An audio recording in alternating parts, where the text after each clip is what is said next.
Hi, this is Amalia from Crafty Dreams Studio. Thank you for joining me today. Today we're going to be working with the Be Brave and Strong transfer. We're also going to be using Chalkology paste in Bark and Chalkology paste in Marigold. If you're interested in any of the products that I'll be using today, there's a link in the description box to my online store, and I truly appreciate your support if you want to grab them on my online store. So let's begin. So first of all, you need to choose a surface. So I'm using this blue painted wooden block. I have sealed it. 2, choose your transfer. And my transfer is Be Brave and Strong. And 3, let's chalk it up. All right, I'm going to be doing a 2-color technique. So let's see how that turns out. I'm going to fuzz up my transfer so that it takes some of the sticky away. That way it's easy to remove from my surface.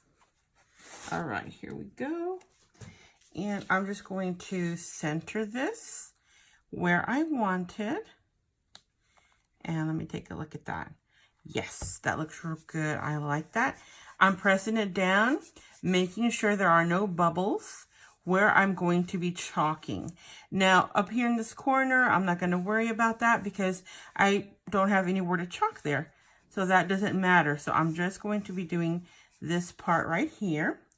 So let's go ahead and start with our marigold color. I'll be using my favorite squeegee for that, which is the angled squeegee. So I'm going to be laying it on pretty thick because I don't want it to dry on me while I do the brown, okay? So I'm placing this where I want the marigold. So I'm going to do a 2-toned lion. So I'm going to put that there. Now I will be able to get most of this back into the jar. Of course, the part that's near the brown, I won't be able to because it'll probably cross over a little bit, and I'm okay with that because I really want to do the 2-color technique on this. So as you can see, and if you watch me, you can tell that I am definitely laying on a little bit thicker than I normally do. Okay, so that's about where, actually I'm going to put a little bit of yellow right here. I want to go ahead and finish off that little piece. Okay, I am done with my marigold. That is the name of this color.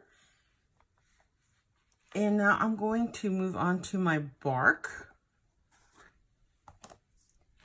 And for this one, I'm going to use a slightly smaller squeegee. And for this one, I am going to go ahead and I'm not going to give as much, or I'm not going to get as much paste on there because this will be the first color I'll wipe off. And remember I said that some of it would probably, you know, cross-contaminate, and I'm okay with that.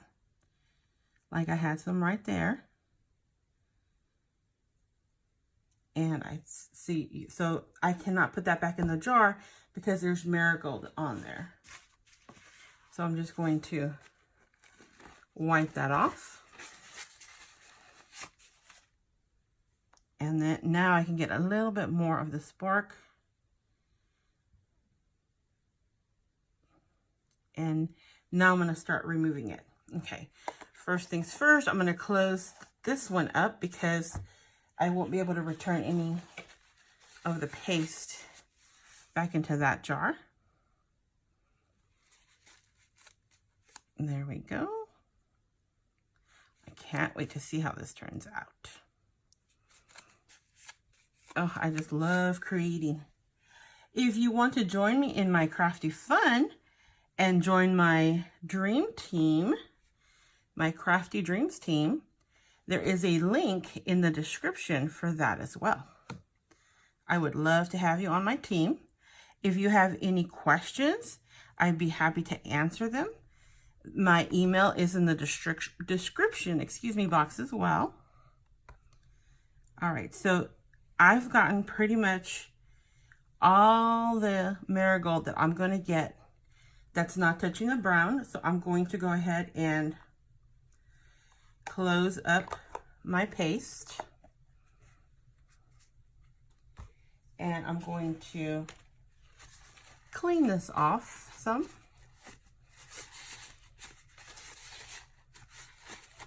Just so I don't get my hands all messy. Now I'm going to turn my squeegee around and use a clean side.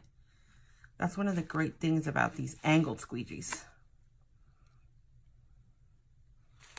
Oh, perfect. Oops. As you can see, I got some paste off my transfer. I am not worried about that. Our Chalkology paste comes off with water. All right, now it's time to see. I did get my fingers all full of paste.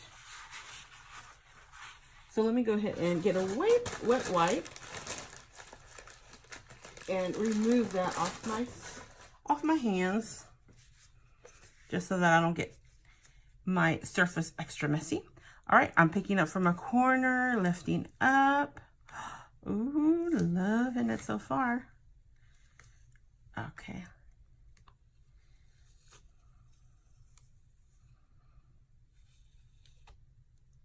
Here we go.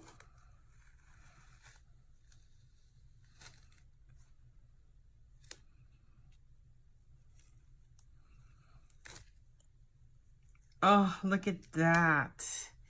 Now I can tell that some of my paint came up with the transfer.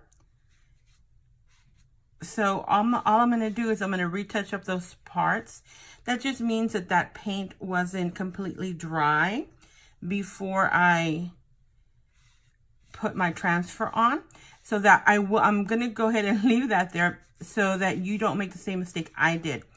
You can use any surface you want with our transfers, but when you're using wood and you're painting it, make sure that it's 100% dry before you put on the transfer. Now, to me, that's no big deal because I can just take a little paintbrush and touch up the places where the blue came up. But there you have it. I just love the way that came out. I have the brown where I want it, and then I have the marigold where I want it. Well, I hope you enjoyed today's tutorial. I hope you learned something. If you have any questions, please leave a comment down below. I'll be happy to answer it for you. And have a great day or night, wherever you are.